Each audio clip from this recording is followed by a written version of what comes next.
Shalom Godly Family, yuk kita nikmati teh hangat. Teduhkan hati, hadirkan semangat. Firman Tuhan hari ini terambil dari 1 Raja-Raja 21 ayat 21. Sesungguhnya aku akan mendatangkan malapetaka kepadamu.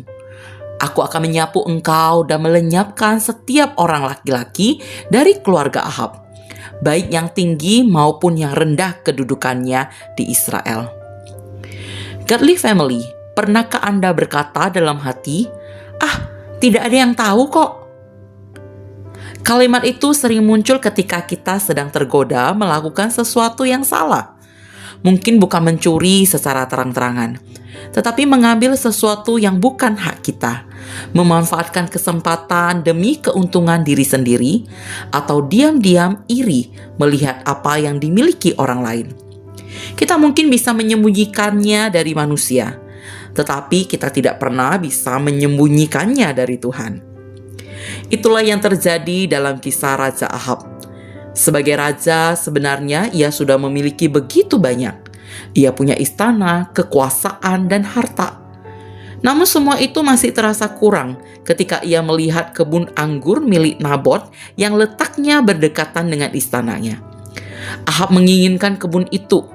Ketika Nabot menolak menjualnya karena tanah itu adalah warisan yang Tuhan berikan kepada keluarganya, Ahab malah merajuk dan kecewa.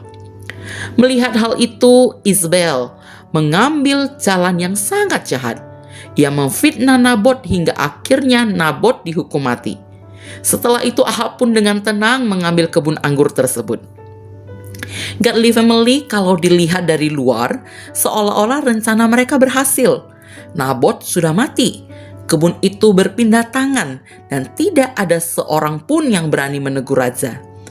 Tetapi Alkitab menunjukkan bahwa ada pribadi yang melihat semuanya. Tuhan mengutus Nabi Elia untuk menemui Ahab dan menyatakan bahwa tidak ada satupun perbuatannya yang luput dari pandangan Allah. Tuhan melihat ketidakadilan itu. Tuhan melihat keserakahan itu.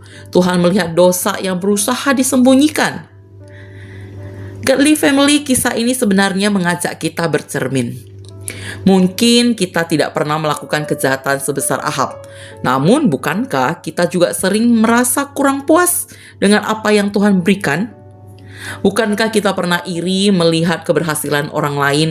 Bukankah kita pernah berharap memiliki sesuatu yang sebenarnya bukan bagian kita? Dosa Ahab berawal bukan dari kebun anggur, tetapi dari hati yang tidak lagi puas kepada Tuhan. Hati yang dikuasai keinginan akhirnya melahirkan dosa yang semakin lama semakin besar.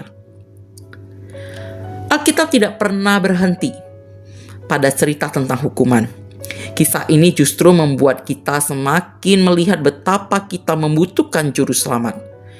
Berbeda dengan Ahab yang mengambil demi dirinya sendiri, Yesus datang justru untuk memberikan dirinya bagi kita.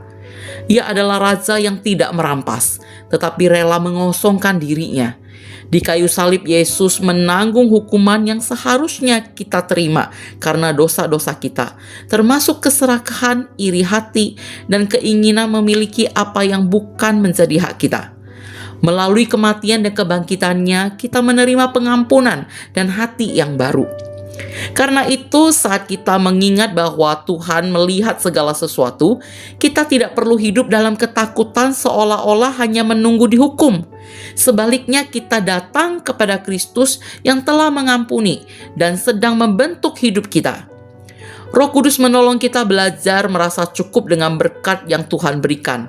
Hidup jujur, menghormati milik sesama, dan percaya bahwa Bapa di surga tahu apa yang benar-benar kita perlukan. Godly Family, mari hari ini kita bertanya kepada diri sendiri. Apakah ada keinginan yang selama ini saya pelihara dan ternyata menjauhkan saya dari Tuhan? Apakah ada hal yang bukan menjadi hak saya, tetapi diam-diam saya inginkan? Datanglah kepada Yesus. Dia melihat hati kita apa adanya, tetapi Dia juga mengasihi kita apa adanya. Di dalam Dia ada pengampunan, dan di dalam Dia pula ada kuasa untuk hidup dengan hati yang baru. Itu sebabnya ketika kita belajar menghargai milik orang lain dan hidup dengan jujur, kita sedang menunjukkan bahwa Kristus benar-benar sedang bekerja di dalam hidup kita. Mari kita berdoa. Bapa di surga, ampunilah kami ketika hati kami iri, serakah, mengingini apa yang bukan menjadi haknya kami.